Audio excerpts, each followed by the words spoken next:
जंगल हमेशा खामोश नहीं होता, कभी कभी उसकी खामोशी इंसान के दिल में खौफ भर देती है। ये एक ऐसा ही जंगल था जहाँ हर दरख्त एक लाज था और हर साया एक सवाल। उसी जंगल के किनारे एक गरीब लकड़हारा रहता था। उसका नाम रहमत था। गुर्बत उसके घर में थी मगर हौसला उसके दिल में। आज सुबह लकड़हारा जब जंगल में लकड़ियां काटने के लिए जा रहा था तो उसके बीवी बच्चों ने कहा कि आज जल्दी घर वापस आ जाना। उसकी बीवी का नाम हनीफा था। वो कह रही थी कि आज मेरा दिल घबरा रहा है तो आज आप जंगल में ना जाओ।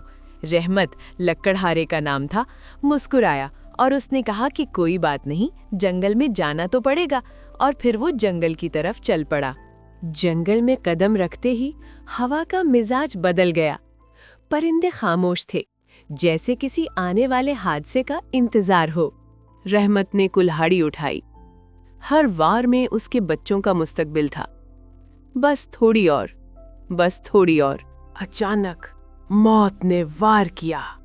गिरने की आवाज, दिल की धड़कन। सांप गायब हो गया मगर जहर बाकी रह गया। जिंदगी और मौत की जद्दोजहद, हाँफने की आवाज, पत्तों पर घिसटने की आवाज। हर कदम दर्द था, हर सांस जंग थी। रहमत कमजोर आवाज में, मैं नहीं मर सकता, मेरे बच्चे। घर पर बेहोशी, चीख, दौड़ते कदम। हनीफा, रहमत, ये क्या हो गया? मौत दरवाजे तक आ चुकी थी मगर अंदर दाखिल ना हो सकी। जहर उतर गया मगर ताकत भी साथ ले गया। रहमत बेहोशी में, साजिद, मेरी बेटी। अम्मा, भूख लगी है। भूख सबसे जालिम दुश्मन होती है। ये बच्चों की आंखों में उतर आती है। लकड़हारा एक खानदानी सर खानदान का था, इसलिए माँ और बच्चों ने ये फैसला किया कि हम जंगल में जाकर लकड़ियाँ काटते हैं और लकड़ियाँ काटने के बाद बाजार से बेच के कुछ खाने पीने लेकर आते हैं।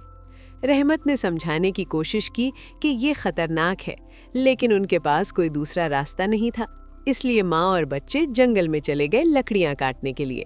अगले दिन बच्चों को साथ लेकर जंगल गई।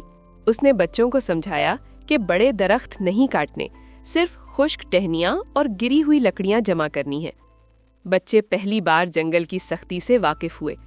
कांटे चुभते, हाथ छिलते, मगर वो हिम्मत ना हारते। वो थोड़ी सी लकड़ियाँ जमा करके बाजार ले जाते, मगर आमदनी बहुत कम होती। कभी पेट भर खाना मिलता, कभी आधा। फिर भी उनके दिलों में एक चीज जिंदा थी, उम्मीद। बस मेरे पास रहना, जंगल बच्चों को माफ नहीं करता। जंगल में जाना मजबूरी ने माँ को बहादुर बना दिया। बस मेरे पास रहना, जंगल बच्चों को माफ नहीं करता। बच्चा गुम, खौफनाक हवा, बच्चे की रोने की आवाज। अम्मा!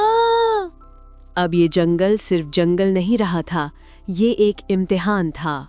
मेरे बच्चे, शुक्र है या अल्लाह, उम्मीद अंधेरे में भी रास्ता दिखा देती है।